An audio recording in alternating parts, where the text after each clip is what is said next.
Hey everybody, it's Angela, and I just wanted to do a little bit of a share or product review on these Marvy ColorIn Watercolor Twist. I guess they're pencils. They kind of, at first I thought they were ballpoint pens when I saw them at Tuesday morning, and this is what I paid for them. And then I looked at the thing closer and it said they were watercolor, and I thought, this might be kind of fun. Kind of like a watercolor pencil that you don't need to sharpen, and in a convenient little traveling case. And I thought it might be good for taking to the farm while I'm doing some artwork there. It'd be a little just quicker and cleaner. And so I thought, well, I'll go ahead and give them a shot for $10. You can see there it just twists out this little bit of watercolor. They must have some kind of binder or something in it, and they're a little bit chalky, a little bit difficult. They kind of drag on the paper as you go to color with them. They're not like colored pencils in the fact, that they're not like creamy or waxy. They have a little more, I guess, a chalkiness to them, but then watercolor pencils I've found have that same kind of chalkiness. So it must be something to do with the binders they have to use in order to put the watercolors in. So this is the thing I'm going to do my practice on. It's just a bunch of like a little color book thing I got at Tuesday morning as well. I had planned on just using it in the black and white form as like layering pieces in scrapbooking, but I thought I'd just pull one out to do this test swatch and stuff on.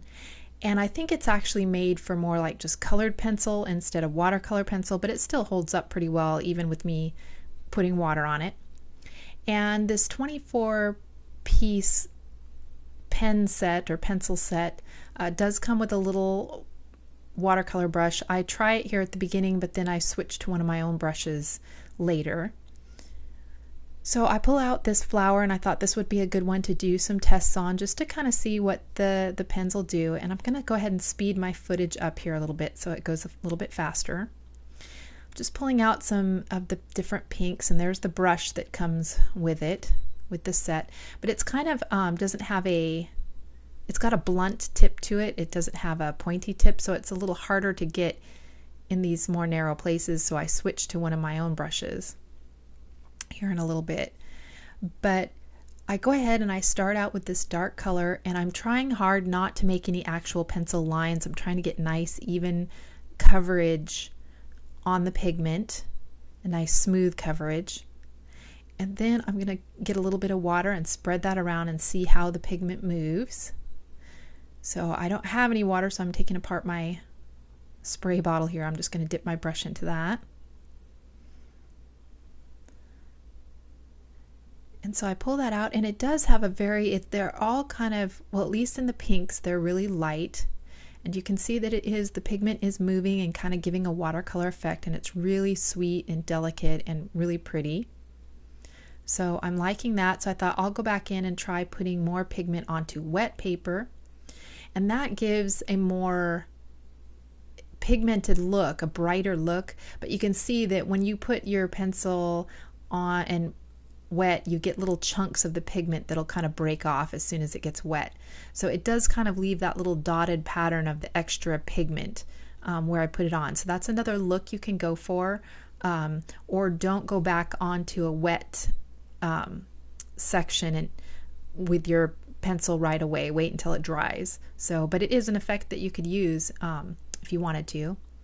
So here I'm not being as careful with my strokes. I thought, well, I'm just going to kind of scribble it on and see if it blends out, if I need to be that careful with how my pigment is. And I'm going to go ahead and do a couple different tonal values of this pink. And this one's kind of more a pinky orange, almost more a coral color. And I should have swatched everything out, and I may go back and swatch all the colors.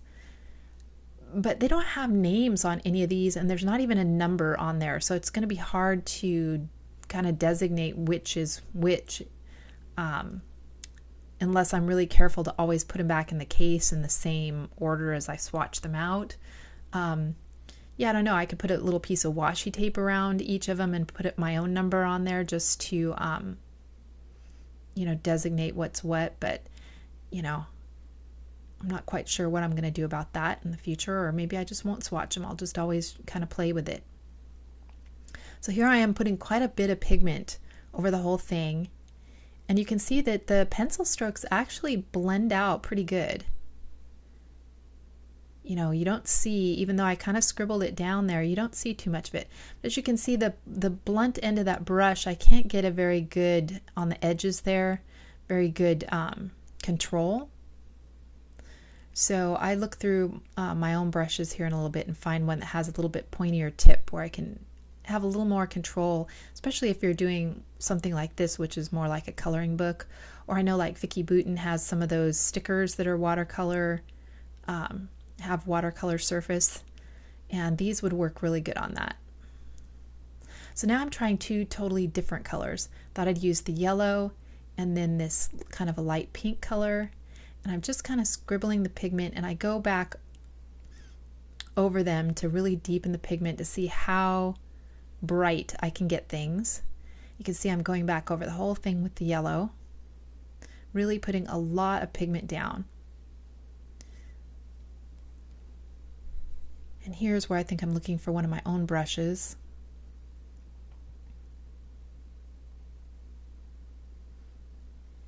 And I go for a round brush with a little bit more of a point on it.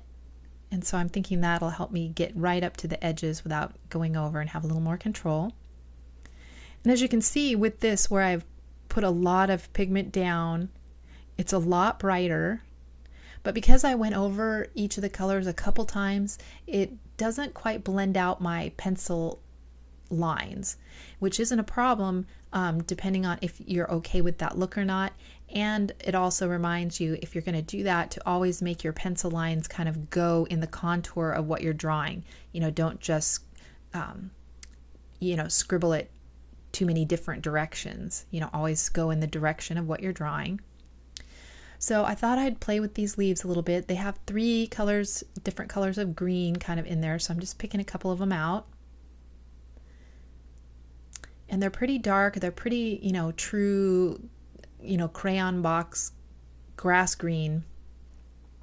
So I'm putting this darkest one here along the center of the leaf and in the shadow areas. And the second one was so close to the first, I thought, well, kind of why bother? And so I grabbed this third one, which had a little more yellow in it. So I'm going to put that around the edge and down that center vein and see how those blend. And it actually does pretty good. I'm, pleasantly surprised. It takes out the, the pencil lines, and the colors do blend a little bit. It kind of gives you, a two-tone effect.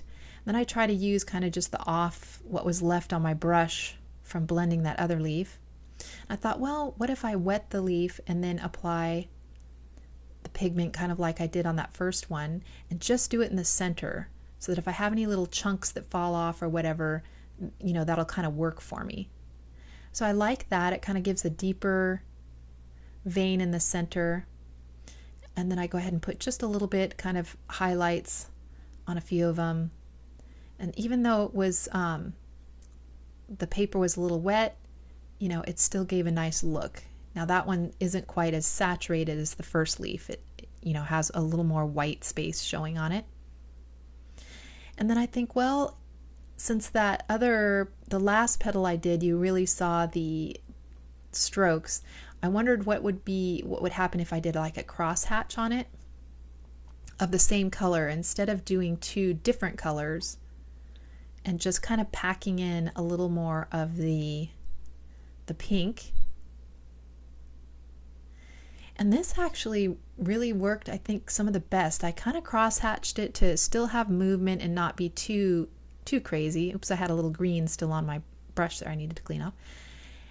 And that actually blended pretty good. I should have tested some of the other colors in this way, if it's just the pink that blended so nicely, or if all the colors, if you did a little bit of a crosshatch like that, would blend out. But I really like the pastel and how sweet and delicate that petal looks. Probably that petal and the first petal I like the best. So now I thought, well, I'll go in with a couple of the different kinds of yellow, and I'll put a few dots of another color in and see how that blends out. see if the dots will stay there or if they'll just get incorporated in. And these dots just kind of blended right away, and it helped deepen the color of the yellow, but you know, the dots didn't stay there. So I went ahead and put some back into the wet, and then of course that stayed a little more. When you put your pencil back into the onto a wet piece of paper, it seems to make a mark or leave a mark and keep it there. So now I'm looking through at some of the other colors, and I want to take a look at their black because I love it when some of the collections make a black and gray foliage or teal foliage and stuff like that. So I thought I'd go ahead and play. And their black kind of comes out more like a gray, and then once you blend it out, it really has some pretty tones, and I like that almost better than that really bright grass green, just depending on the look that you're going for. But with that really delicate pastel pink, the gray really looks nice with it. So there's also a white, and I tried it on that leaf and it was gone instantly. So I pulled out this scrap of paper that was dark, and you can see the white, there's just not much there, and once you start blending it, man, it's gone. It all got picked up on my brush and it was gone. So the white, yeah, it might, if you tried to mix a color separately, you know, just to mix it down and be a little softer, it might work for that, but yeah. So then I take some of that tealy green to put in this leaf because I love it when they do like those just teal foliage, and I love this teal, kind of tealy gray leaf. That's something I would totally do again and color out a whole scene with those colors. So this was kind of my take. I really liked them. I mean, they're not the greatest thing. They're not like a watercolor, and they're not like high professional brand watercolor pencils or anything like that. But for like a student grade or convenience and low price point, they're a really fun thing to have in your arsenal. Just throw in your art bag and take with you, or just to do a simple thing like this where you just want to color an existing like some of those coloring books, or like the Vicky Bouton stamps and stuff where you want to just, you know, put some color on your image. So that is my take on these Marvy WatercolorIn Twist pencils. I'm not exactly sure what you would call them. And so thank you guys so much for watching. If you have any questions or anything, just leave me a comment below, and I will talk to you next time. Bye.